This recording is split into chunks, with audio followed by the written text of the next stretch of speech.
हर गाँव मोहल्ला गली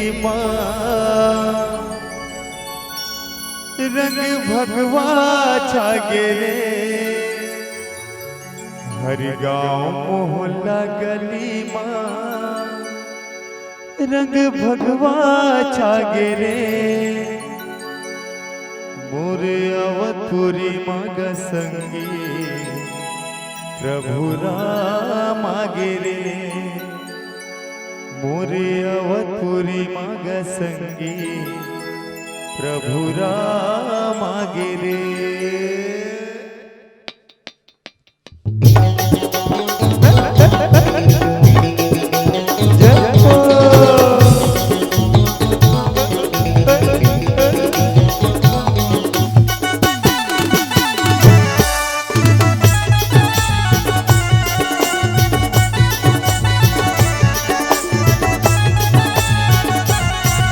हर गाँव मोहल्ला गली हर गाँव मोहल्ला गली रंग भगवा छागे रे। हर गाँव मोहल्ला गली रंग भगवा छागे रे। मोरे अवतुरी माग संगी प्रभु राम आगे रे। मोरे अवतुरी माग संगी प्रभु राम आगे रे। हर गाँव मोहल्ला गली हर गाँव मोहल्ला गली रंग भगवा छागे रे। हर गाँव मोहल्ला गली रंग भगवा छागे रे। मोरे अवतपुरी माग संगी प्रभु राम आगे रे। मोरे अवतपुरी माग संगी प्रभु राम आगे रे।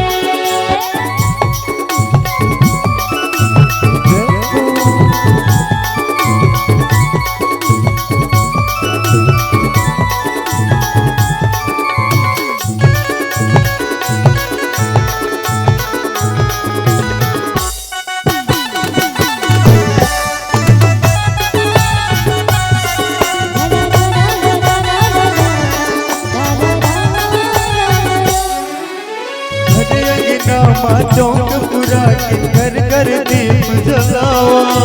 राम नाम के पी के प्याला भगवाना लहराओ।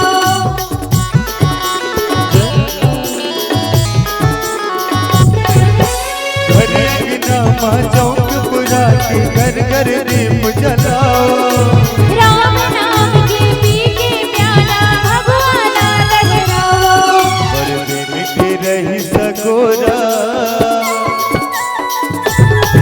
बड़े दिन के रही सगोरा वो दिन हागे रे।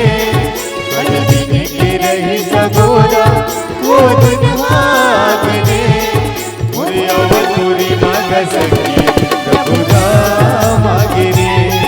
मोरे अवतुरी माग संगी प्रभु राम आगे रे। जय हो।